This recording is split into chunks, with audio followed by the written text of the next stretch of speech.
All right, so let's just run a frequency on this so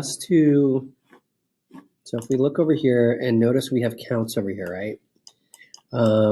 If you want to just confirm their counts, and I haven't done that yet, we will use a procedure called proc-freq. So procedure freq for frequency, data. Now this data is the data set you are running a frequency on. And I know it's a little misleading. So anytime you have a procedure, the data is where you are running your data set on. Essentially, it's kind of like your set statement in your data set. So which data set are we running it from? Well, it's going to be adult 2. Right? And then if we have tables, right, which variable are we going to run our frequency on? It's going to be race description. And then we're going to run that. And if we run a frequency on that,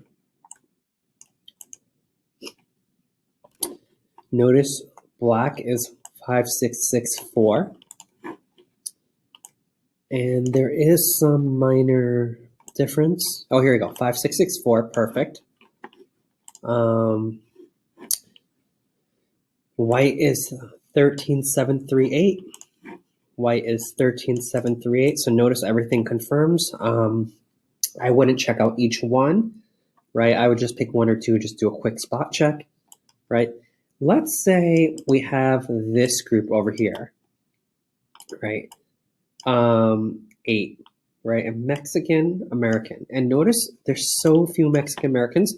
Maybe we can collapse this category. Instead of calling it Mexican American and giving Mexican American its own separate category, maybe we want to just say if it's 3 or it's 8, we're going to call it other. So other should have 648, right? That's the 640 plus the 8. So what are we going to do? If we go back in the code, we can actually just remove this, right, row, and we could say we can use the in statement. So if you are in 3 and 8, then we're going to call you other. We're going to delete this, and then I'm just going to compile all this code from line 3 all the way to line 17, and that should collapse everything. And notice other now is 648, right? That's adding the 640 that was originally in the other category and the 8 Mexican Americans of unknown race together. And there it is. Let's say you want to get really specific and see if you coded it correctly. You can do a crosstab, right, of the original variable and the new variable. And we can run that. And notice you have a crosstab. So everything that was 1, right? We have 13,738 that ended up being coded as white, right? You have 5,000, everything that was 2, right? You have 5,664 counts that were coded as black. You have 0 that were coded as other. That's correct, right? Because other was not 2.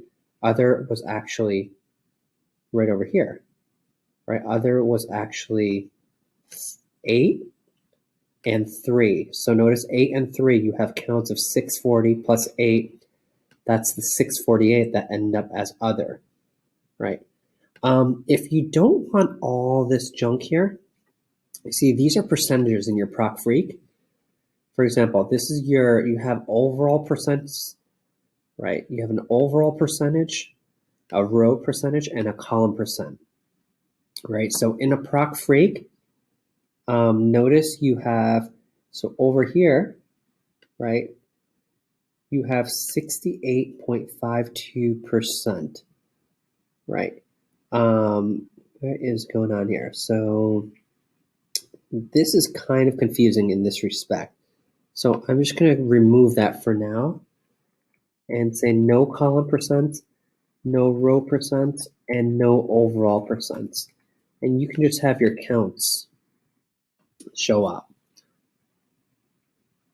And this is much easier to look at. So here it is again. If you have 2, right, you recode it as black, and 5,664 patients were coded as black. And that's correct, right? These should be 0 because a 1, a 3, and an 8 should not be coded as black. They should be coded as the other categories. And when I mean other, I mean 3 and 8 were supposed to be coded as other. 1 is supposed to be coded as white. All right, I'll see you in the next video. This is just Proc Freak.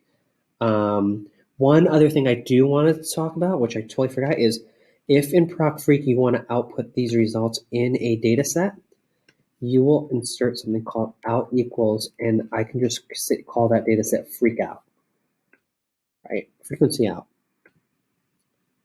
And notice, remember, since I did not put a library here, it automatically goes, this result freak out should show up in the work library. And notice you have freak out, and notice you have the actual data set here. So here are all the numbers. And if I don't want to print out this in the output data, notice this is output data, and this is in the output window. And notice freak out on the left is the data set. If I don't want my results, now watch this, I'm going to delete this. If I don't want my results showing up here in my output window, right, but I do want my data set to show up, right, produced in freak out in my libraries called work, I'm going to use this statement called no print. And you're probably saying, well, why the heck in the world would I do that?